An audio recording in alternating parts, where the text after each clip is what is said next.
Hello everyone, आज अपन discuss करेंगे social and political life of class 8 chapter 1 civics का भी कह सकते हैं इसे, social and political life. So आज अपन डिस्कस करेंगे सबसे पहला chapter our constitution. Our constitution मतलब होता क्या है और वो कैसे वर्क करता है और क्या होता है। सबसे पहले जानते हैं कि हमारा कॉन्स्टिट्यूशन होता क्या है। मतलब अपना संविधान, जो भारत देश का जो संविधान लिखा गया है, जिसके ऊपर भारत देश की नींव रखी गई है, वो आखिर है क्या और वो कैसे वर्क करता है, ये जानते हैं। प्लीज पहले पॉइंट है constitution, a written document in which we find the rules by which a society would function is called constitution. क्या है कॉन्स्टिट्यूशन?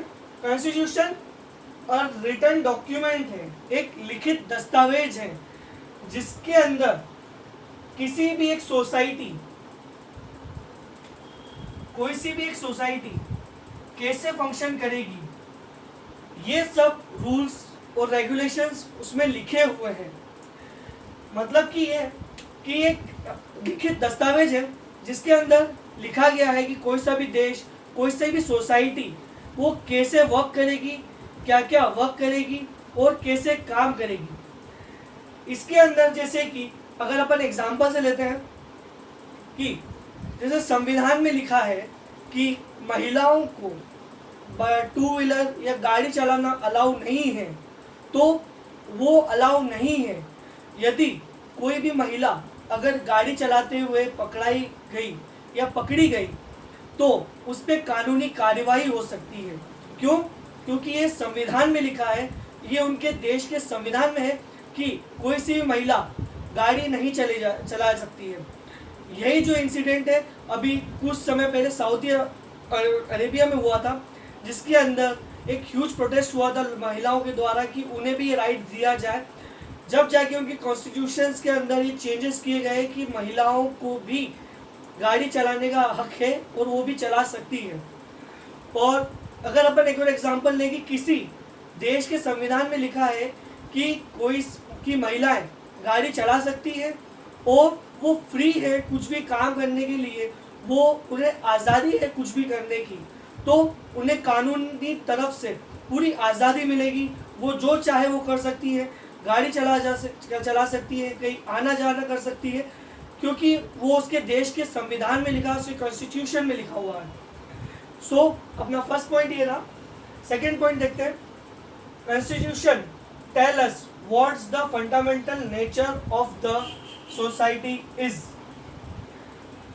इसका मतलब ये होता है कि कॉन्स्टिट्यूशन वो अपन को शो करता है कि किसी भी देश का, किसी भी सोसाइटी का फंडामेंटल नेचर कैसा है, कि वो कैसे रिएक्ट करती है, कैसे एक्ट करती है। जैसे इसके अंदर अपन एग्जांपल लेते हैं कि अमेरिका के अंदर पहले एक स्लेवरी का मतलब कह सकते हैं कि स्लेवरी के दिन थे, मतलब स्लेवरी कराई जाती थी। स्लेवरी मतलब बंधुआ मजदूरी या गुलामी, जिसे गुलामी भी कह सकते हैं अपन, गुलामी करवाई जाती थी। तो उसके लिए क्या होता था कि जो अफ्रीका से लोगों को अमेरिका लाया जाता था, उनसे गुलामी करवाने के लिए, उनसे स्लेवरी करवाने के लिए। क्यों? क्योंकि ये उनके संविधान में था।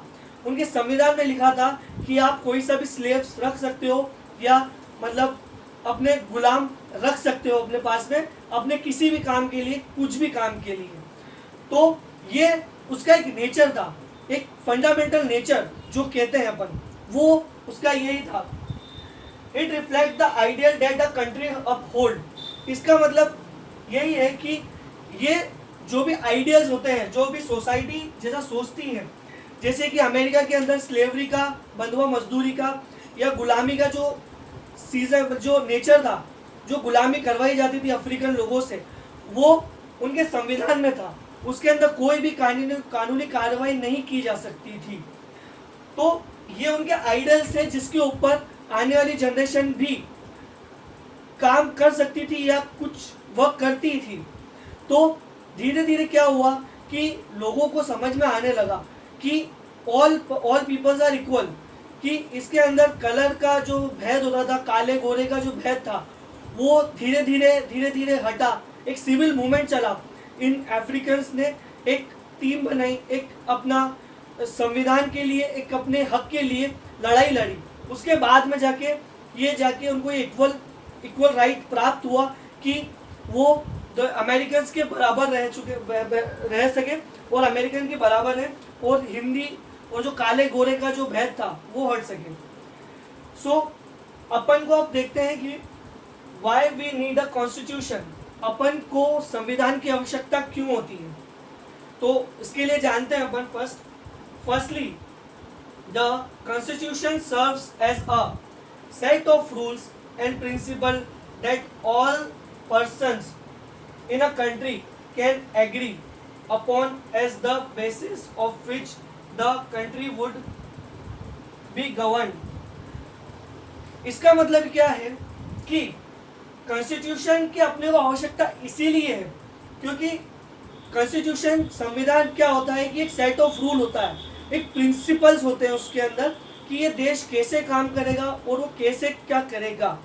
अगर जैसे एग्जांपल लेते हैं, किसी देश के संविधान के अंदर लिखा हुआ है कि वहाँ पर किसी एक व्यक्ति का ही राज रहेगा और आने वाले समय में उसके जो परिवार के जो पुत्र हैं और जो उसके जो सन है वही राजा बनेगा, उसके परिवार में से ही कोई राजा बनेगा, तो वहाँ पे वैसा ही होगा कि क्योंकि उसके संविधान में लिखा है कि वहाँ पे केवल एक राजा ही राज करेगा और राजा के जो परिवार में से है, जो उसके सन है, जो पुत्र है, वही उस पर राज करेंगे।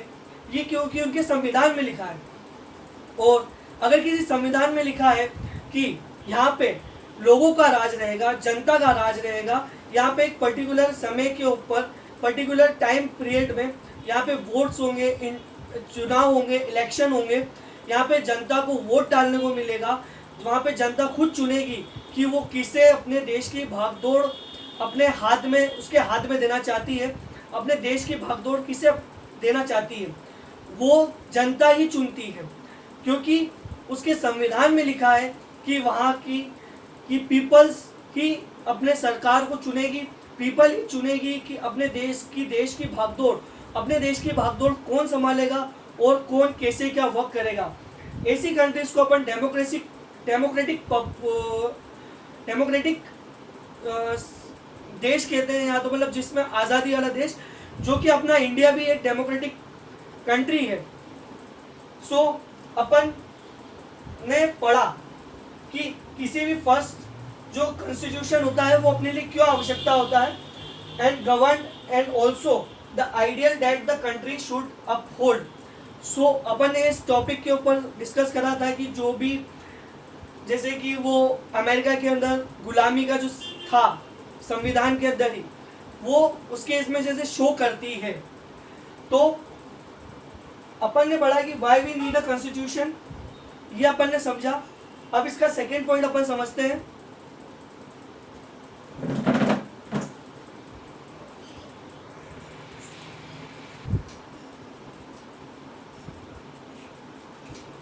सो अपन सेकेंड टॉपिक की बात करेंगे कि secondly why we need constitution, अपन को संविधान की आवश्यकता क्यों होती है, उसके सेकेंड पॉइंट बात करेंगे अपन।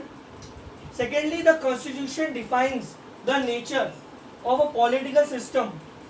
All the democratic countries are likely to have a constitution, but it is not necessary that all the countries that have a constitution are democratic.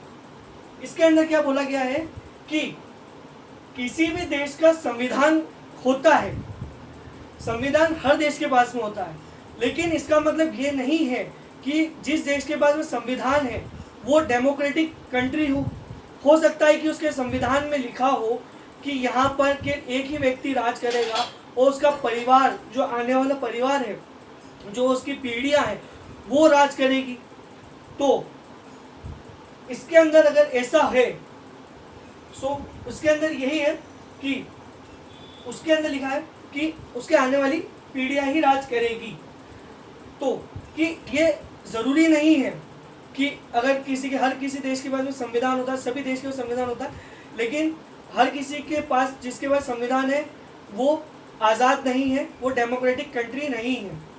इसी का एक एग्जांपल जैसे अपन समझते हैं कि Nepal earlier constitution states that the country was ruled by the king and concerned of the mixture, but इसके अंदर क्या कहा है कि नेपाल के अंदर भी पहले यही था, वहाँ पे एक राजा ही शासन करता था, राजा ही पूरे देश की भागदौड़ संभालता था, राजा ही देखता था कि इस देश के अंदर क्या करना है क्या नहीं करना है। परंतु लोग बाग जो वहाँ के पीपल्स थे वो उस राजा से खुश नहीं थे, तो उनने एक मूवमेंट चलाया अपनी आज़ादी के लिए, अपने डेमोक्रेटिक या अपनी आज़ादी या डेमोक्रेसी के लिए उनने एक मुहिम चलाई, जिसके अंदर due to the people movements the constitution was changed and Nepal became a democratic country in 2007। People ने एक मूवमेंट चलाया, पीपल्स मूवमेंट, जिसके अंदर लोगों ने अपनी आवाज़ उठाई कि हमें ये राजा नहीं चाहिए, हमें आज़ादी चाहिए। तो लोगों को देखते हुए वहाँ के संविधान को उसको चेंज करना पड़ा और 2007 में जाके नेपाल को आज़ादी मिली। तो आज अपन ने टॉपिक में पढ़ा आवर कॉन्स्टिट्यूशन के बारे में कि कॉन्स्टिट्यूशन होता क्या है और अपन को उसकी ज़रूरत क्यों है। अपन अब इसके नेक्स्ट टॉपिक के अंदर डिस्कस करेंगे आगे की पॉइंट्स। अभी के लिए थैंक यू।